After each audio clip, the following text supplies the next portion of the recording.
PM Modi ने महाराष्ट्र को दी सौगात। 7600 करोड़ से अधिक की विकास परियोजनाओं की रखी वर्चुअली आधारशिला।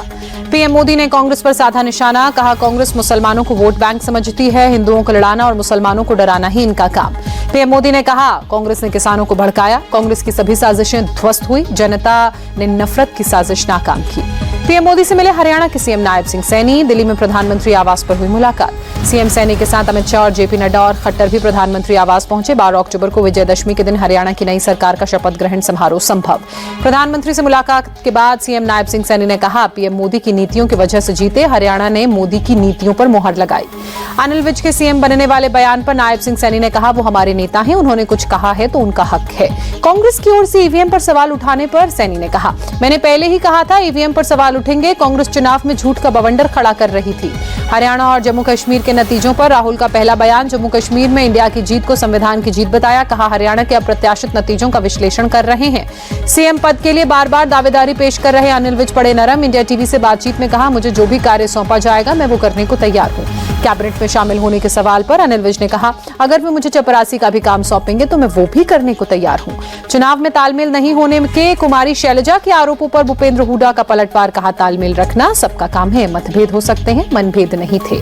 हरियाणा चुनाव के नतीजों पर आम आदमी पार्टी नेता प्रियंका कक्कड़ का बयान, अगर हरियाणा में गठबंधन हो जाता तो नतीजे कुछ और ही होते।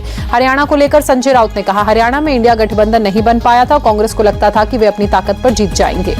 सीपीआई महासचिव डी राजा हरियाणा में हार के लिए इंडिया अलायंस के नेताओं पर ही ठीकरा फोड़ते नजर आए, कहा इंडी गठबंधन सही से सीटों का बंटवारा नहीं कर पाया, एक साथ कैंपेन भी नहीं हुआ।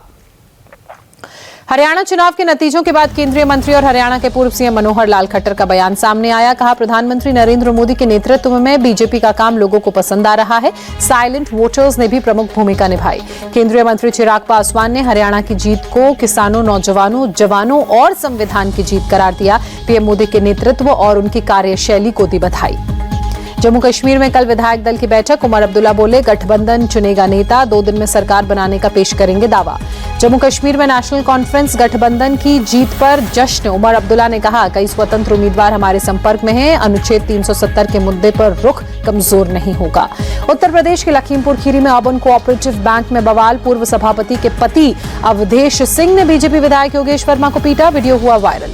अर्बन कोऑपरेटिव बैंक में चुनाव में धांधली को लेकर विरोध कर रहे थे विधायक योगेश वर्मा, इसी को लेकर मारपीट। उत्तर प्रदेश विधानसभा उपचुनाव के लिए समाजवादी पार्टी की पहली लिस्ट जारी, करहल से तेज प्रताप यादव और सीसामाऊ से नसीम सोलंकी को टिकट, फूलपुर से मुस्तफा सिद्दीकी, मिल्कीपुर से अजीत प्रसाद को टिकट। एसपी की पहली लिस्ट में ही कटेहरी से शोभावती वर्मा और मंजुआ से ज्योति बिंद को टिकट।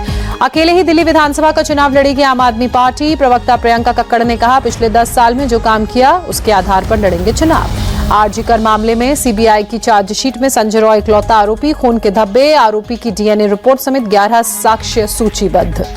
सीबीआई की चार्जशीट में आरोपी संजय रॉय के खिलाफ छोटे बाल मृतका के खून के धब्बे, रॉय के शरीर पर चोट के निशान शामिल, सीसीटीवी और सीडीआर से लोकेशन की पुष्टि। आज दिल्ली एम्स के रेजिडेंट डॉक्टर्स का प्रदर्शन, कोलकाता के आरजी कर अस्पताल के जूनियर डॉक्टर्स के आंदोलन के समर्थन में प्रदर्शन। शाम 6 बजे जवाहरलाल नेहरू ऑडिटोरियम से निकाला जाएगा कैंडल मार्च। ममता बनर्जी पर बीजेपी ने साधा निशाना, दिलीप घोष ने कहा ममता बनर्जी डॉक्टर्स को धमका रही हैं, पुलिस डॉक्टरों को विरोध प्रदर्शन की अनुमति नहीं दे रही है। दिलीप घोष ने ममता बनर्जी से सवाल पूछे, आरजीकर मामले में आरोपियों को 3 महीने में सजा के बजाय 3 दिन में क्यों नहीं, प्रशासन पूरे तरीके से अप्रभावी है। जम्मू में अंतर्राष्ट्रीय सीमा के पास बीएसएफ ने एक पाकिस्तानी नागरिक को पकड़ा, बीएसएफ के जवान कर रहे हैं पूछताछ।